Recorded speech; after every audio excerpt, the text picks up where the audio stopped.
नाज़रीन, इस वक्त पूरी कौम की दुआओं का मरकज़ व महवर बडग्राम की वो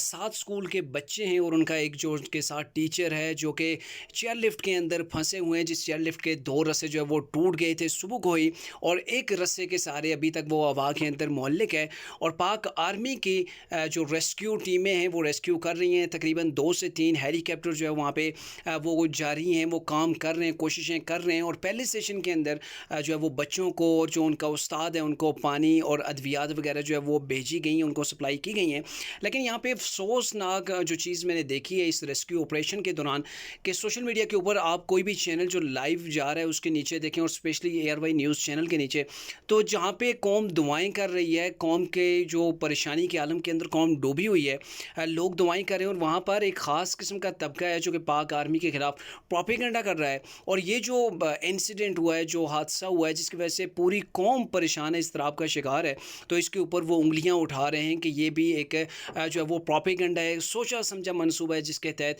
तमाम की तमाम नज़रें सुप्रीम कोर्ट के वाक़े से और इमरान के केस से हटा के यहाँ पे मरकूज़ कर दी गई हैं। और ऐसे ऐसे कमेंट सामने आ रहे हैं कि रोंगटे खड़े हो जाते हैं कि ये लोग वाकई में क्या पाकिस्तानी हैं भी या नहीं, क्योंकि जो उनकी लैंग्वेज थी वहाँ पर ये कहा जा रहा था अगर पाक फ़ौज नहीं काम कर सकती तो इंडिया से जो वो टीम मंगवा ली जाए। और कुछ का कहना था कि ये तो कुछ कर ही नहीं सकती हमारी आर्मी, तो इनको इस चीज़ का कुछ ख्याल ही नहीं है कि ये जो रेस्क्यू है ये शायद दुनिया में अपनी नौयत का शायद ये पहला ऐसा वाक़या हो कि हवा के अंदर 200 फीट की बुलंदी के ऊपर एक जो डोली नुमा, जो आप चेयर लिफ्ट इसे कह सकते हैं, वो हवा के अंदर मुअल्लिक है। और रेस्क्यू ऑपरेशन जो है वो हवा के अंदर करना इतना आसान नहीं होता, क्योंकि ये 2 पहाड़ों के दरमियान जगह है। वहाँ पे वो पहाड़ हैं, जंगलात हैं और तेज़ हवाएं हैं, जिसकी वजह से हेलीकॉप्टर के ज़रिए से जो ऑपरेशन है उसके अंदर देर हो रही है।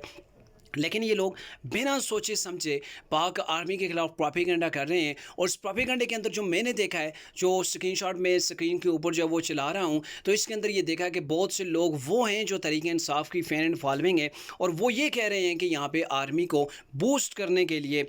उनके लिए ये ड्रामा रचाया जा रहा है। हालांकि ऐसे लोगों की अकल के ऊपर मातम, और मेरे ख्याल में ऐसे लोगों के अंदर इंसानियत भी नहीं है। अगर इंसानियत होती तो कम से कम उन वालदेन, उन बच्चों के ऊपर ये रहम खाते कि जो बच्चे अभी उस लिफ्ट के अंदर मौजूद हैं, जिनको बचाने के लिए अपनी जान की बाजी लगा के पाक आर्मी के नौजवान जो वो स्ट्रगल कर रहे हैं। 2 टाइम से जब तक ये मैं रिकॉर्ड कर रहा हूँ वो कर चुके हैं, वो जहाज़ से नीचे रस्से के ज़रिए से आए हैं, उनको अद्वियात दी गई जिसके ज़रिए से उनकी हार्ट बीट है जो है उसको कंट्रोल किया जा सके। लेकिन ये लोग समझ से कासिर हैं कि हर बात को सियासत के साथ जोड़ रहे हैं, और अपनी ही फ़ौज जो हमें रेस्क्यू कर रही है, जो पाकिस्तान की आवाम की खिदमत कर रही है, उसके खिलाफ प्रोपेगेंडा कर रहे हैं। तो मेरे ख्याल में ऐसे लोगों को पॉइंट आउट किया जाए और इनके खिलाफ सख्त से सख्त कार्रवाई होनी चाहिए, क्योंकि जब पूरी कौम मुत्तहिद है, पूरी कौम बच्चों के लिए दुआएं कर रही है, और ये वो लोग हैं जो आज भी सियासत कर रहे हैं।